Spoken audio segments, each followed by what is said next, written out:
and welcome back to my channel. I'm so excited to be back and to talk about something a little differently than I have been. If you watched my welcome to my channel video, you would know that this channel is all about fashion, faith, and focus. And today I'm doing a video that's emphasized on faith and focus, and so I hope you enjoy it. In this day and time where there's so much comparison, there's so much distortion of what reality is, and really knowing who we are, I believe that this is a time that we should reiterate over and over and over again the importance of knowing who you are so that you don't get wrapped up in who you're not. What I'm talking about is it's okay to be okay with you. It's okay to know who you are. It's okay to know your passions and your desires and to not have to explain yourself as to why they're there, because they are God-given. We all have dreams and aspirations and things that we want to do and accomplish in this life. And I believe that there are so many people who die and leave this world without ever accomplishing any of those dreams. I was once that person, a person who allowed every outside thing to lead me and guide me in the decision making in my life as far as dreams were concerned.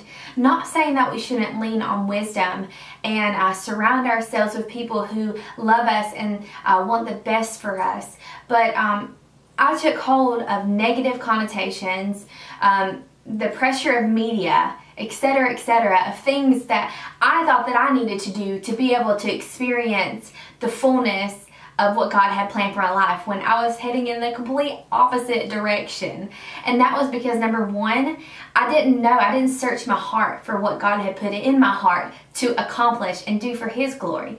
Number two, I didn't allow myself to think outside of the box, to think that God could use something other than what was the standard thing of ministry. And number three, I allowed myself to forget who I was.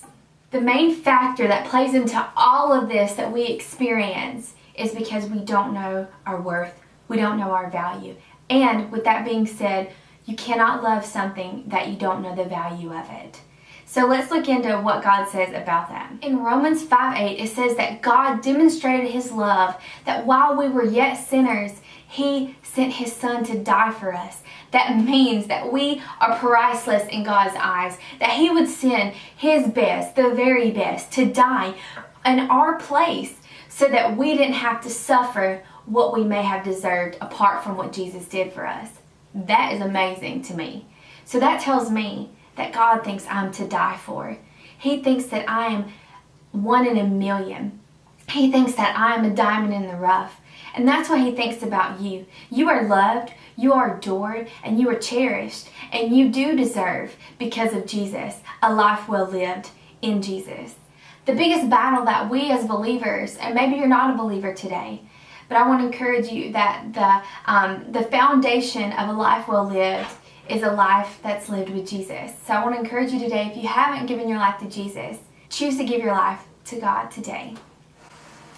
But the biggest battle that we face as believers, it's carnal reasoning. Carnal reasoning is the enemy of God, and it is our enemy. Because a lot of times we will talk ourselves out of our destiny because of carnal reasoning. Reasoning, well, does this make sense? Well, can God use this? Can He use me? And what's sad is that I think so many times, when I allow insecurities to rise back up in me, that's like saying, I'm sorry, Jesus, what you did wasn't enough. I'm not that valuable. And that's a total lie that all of us buy into. And I want to help you today to learn to love yourself, because God loves you. And you cannot give what you don't have. So we cannot love people outside of what we have received ourselves. So when we truly have a revelation of who God is in us, that He loves us, that we should love ourselves and who He's created us to be, then we can fully give people the agape love that we were intended to give in the first place. In Proverbs 23:7, it says, as a man or woman thinks in their heart, so are they. So what you think on, what you meditate on, what you allow yourself to buy into, whether it's God's truth or a lie, that is how you see yourself. That is what you meditate on. And our lives are like a rudder on a ship. Whatever direction we allow ourselves, or whatever thoughts we allow ourselves to think on, is the direction that we're going to go in. Where you are today is because of what you have spoken and because of what you have bought into, whether it's God's truth or a lie. Something so fascinating to me is that true science actually proves there is a God or a higher being, but we know it's God. Newton's third law is such an amazing illustration to me. This law could probably be applied in many different ways, but I want to focus on one specific comparison, and it has to do with our journey for self-improvement. Newton unbalanced scales, the best way to visualize it is to think on a set of scales. On one side of the scale is a plate for all of the positive aspects we have developed in our lives, all of our positive thoughts, actions, habits.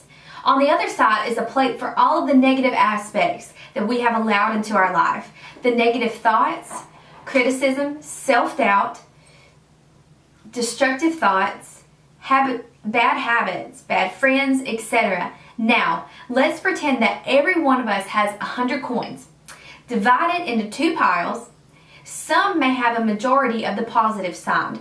Some may have the majority of the negative side. Everybody is different in the way their coins are divided. Our goal is to set as many coins onto the positive side as possible. We do it through goal setting, hard work, developing positive habits, self-discipline, training our brain to think positive. That is just a cornucopia of what Newton's third law is all about. It's balancing out the good for the negative. That means when there is a negative connotation, thought, thing that comes into your life, whether it's speaking against your creative value, whether it's speaking against what your dreams and aspirations are, you can counteract that and it supersede what that negative comment said by you speaking the word, speaking what is truth, that Jeremiah 29:11 says that I have a plan for you, declares the Lord, to give you a hope and a future. And Jesus died so that we may have life and have it in abundance. There are so many promises and verses in the Bible that should assure us of our destiny for success. But the only difference in that is, what are you buying into? So today, guys, I want to encourage you. Don't fall back on your dreams. Don't give up. Work hard. Be diligent. Be integrous in everything that you do. And I promise you, God will not fail you. The only thing that can fail is, well, us believing a lie and buying into it. That's where failure comes into play. But success is knowing who you are, knowing that you are loved, and knowing that you have a plan and a purpose for your life.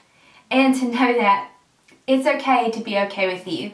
Alright guys, I hope you enjoyed this. If you'd like to see more of these or other videos, put some comments down below and let me know. I love you guys. I am for you. God is for you. You are loved. You are valued. And you have an amazing plan and purpose for your life. I love you guys. Don't forget to hit that subscribe button.